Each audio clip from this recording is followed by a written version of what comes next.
ഇമിഗ്രേഷൻ്റെ ഒരു എന്താണ് വെരിഫിക്കേഷന് വേണ്ടി വന്നതാണ് ബാങ്കോക്കിൽ. അങ്ങനെ വണ്ടി ശരിക്കും കുലുങ്ങി. എന്താണ് അപ്പം താഴെ പാർക്ക് ചെയ്യുന്നിടത്തൊരു നെറ്റ് പോലെ കൊടുത്തേക്കുന്നുണ്ട്. അപ്പം ഞാൻ വിചാരിച്ച് ആ നെറ്റിൽ കയറിയോണ്ടായിരിക്കും വണ്ടി കുലുങ്ങുന്നതെന്ന്. അങ്ങനെ ഞങ്ങൾ പുറകിലോട്ട് വണ്ടി എടുത്തപ്പോഴും നല്ല വണ്ടി കുലുങ്ങുന്നുണ്ടായിരുന്നു. അങ്ങനെ ഞങ്ങൾ പെട്ടെന്ന് പുറത്തിറങ്ങിയപ്പോഴത്തേക്കും എല്ലാവരും പുറത്ത് ഓടി ഇറങ്ങുന്ന ഒരു മാളിൻ്റെ അകത്തായിരുന്നു. അങ്ങനെ മാളിൽ നിന്ന് അങ്ങനെ ഫുൾ ആളുകളെയും പുറത്തിറക്കി. അങ്ങനെ അപ്പം വന്ന കാര്യമൊന്നും നടക്കത്തില്ല. അങ്ങനെ ഞങ്ങൾ തിരിച്ചു പോവുകയാണ്. നെറ്റ്വർക്കൊന്നുമില്ല, പിന്നെ വഴി അറിയാൻ വയ്യ. പിന്നെ ജസ്റ്റ് എന്താണ് മുന്നിലോട്ട് പോയി നോക്കിക്കൊണ്ടിരിക്കുക. കുറച്ച് അങ്ങോട്ട് പോകുമ്പോൾ നെറ്റ്വർക്ക് കിട്ടുമായിരിക്കും.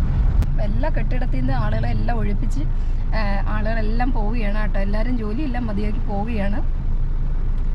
അങ്ങനെ ആദ്യമായിട്ടാണ് കേട്ടോ. ശരിക്കും ഞങ്ങൾ വിചാരിച്ച് വണ്ടിക്ക് എന്തോ പ്രോബ്ലം പറ്റിയതായിരിക്കും എന്നാണ് കരുതിയത്. പക്ഷേ എല്ലാവരും പുറത്തേക്ക് ഇറങ്ങി ഓടുന്ന കണ്ടപ്പോഴത്തേക്കും മനസ്സിലായി. അങ്ങനെ അവിടെ നിന്നവർ പറഞ്ഞത് അടുത്തേക്ക് വെക്കാമെന്ന് പറഞ്ഞ്. അങ്ങനെ പിന്നെ അലാറമൊക്കെ അടിക്കുന്നുണ്ടായിരുന്നു. അപ്പോഴേ മനസ്സിലായി. ഞാൻ ആദ്യം കരുതിയ ഫയറങ്ങാണ്ടായിരിക്കും എന്ന് കരുതി. എല്ലാവരും കെട്ടിടത്തിൻ്റെ മുകളിലേക്കൊക്കെ നോക്കി നിൽക്കുന്ന കണ്ടപ്പോഴത്തേക്ക്.